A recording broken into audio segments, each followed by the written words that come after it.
Hello, my name is Paul Padder and this is Miles, and we're both first year civil engineering students at UCL.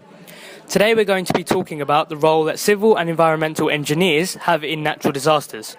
Examples of natural disasters include hurricanes, floods and earthquakes. And this week we've been focusing on the earthquake that occurred in Haiti in the year 2010.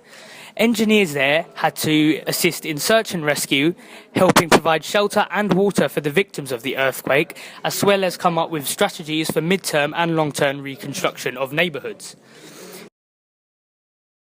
Humans are made up of 80% of water, therefore it is essential for life. It is needed for biological processes inside the body and used for sanitation and hygiene. The average person in the UK takes around about 160 litres of water a day. Water is provided to us in underground pipes, which goes to our houses and then comes at our taps. When an earthquake strikes, systems like this are destroyed. Water pipes and sewage pipes contaminate each other. Therefore, water is undrinkable. It needs to be delivered to the victims. This is where civil engineers come into play, providing water in trucks and then beginning to design new water systems that can then take up the role of delivering water. In search and rescue, civil engineers use their knowledge of structures to aid the teams. When taking apart buildings, they do it in a way not to harm any possible survivors that may be left in the rubble. The use of 3D printers and drones are used by civil engineers to get a better idea of the structures and areas.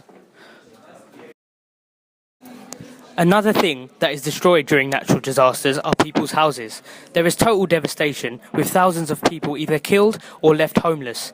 It is therefore up to us to provide both short-term and long-term solutions to shelter for people. The short-term solution for shelters is to provide tents for everyone, usually set in open areas as people are still frightened another earthquake will occur. Even if people's houses have been destroyed, they're still not comfortable staying indoors. So we need to find tents that are cheap to build, fast to put up, and light to transport, so they can get to areas that are needed quickly. The mid-term solution for shelters is to build timber frame huts. This week we attempted to build our own shelter. It took all day to cook and really put into perspective how much work is needed to provide shelter for the tens of thousands of people who are affected by this earthquake. The timber used is obviously imported, as Haiti has not got that much resources. Through a project like Haiti earthquake simulation, we UCL students learn how important civil engineers are in critical situations.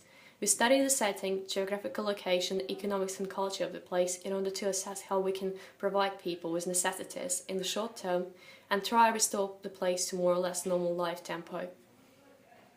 It's teams of 6 to 8 people. We try to tackle the natural disaster simulation by a range of challenging but engaging tasks. We draw posters, make up quizzes for each other, and even build houses, as you have already seen. So civil engineering is not just classes. It's showing your skills and applying your knowledge to make the world